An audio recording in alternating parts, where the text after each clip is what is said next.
Leo Bagi, Began ni Burley Belio Vinyas, Brabeg ni J. Jomar Olubalang Mosela, mga nguda taduray, tidaw ng South UP. Ang South UP ay isang agricultural land na kung saan matatagpuan dito ang iba't ibang uri ng pananim dahil sa likas at malamig na temperatura nito.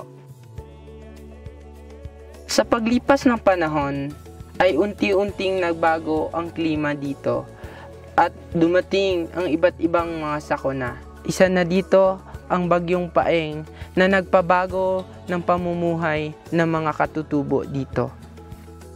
Bilang isang kabataang Teduray, gusto naming maibahagi at maipalaganap ang sulagad system of farming na aming kinagisnan, mapateduray ka man, Muslim o Kristiyano, sa buong lalawigan ng Maguindanao del Sur.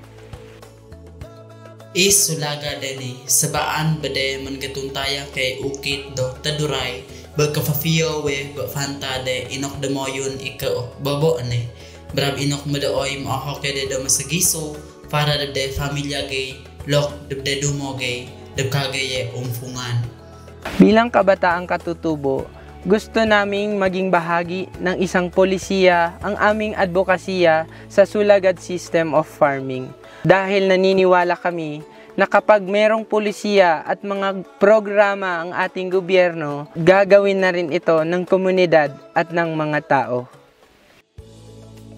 Pamundoy kay sa daman mafasampay dabde tao brab mafabuka bamboo planting activity gaye inok gatabang ba kailane ba katubake datuna dab kagaye umfungan non miray so ini faguyagan dab de dumogay katutubo do taduray olok do lambangian non fakay ini regonan do raw material para de segiyo-giyo do lamuntaman.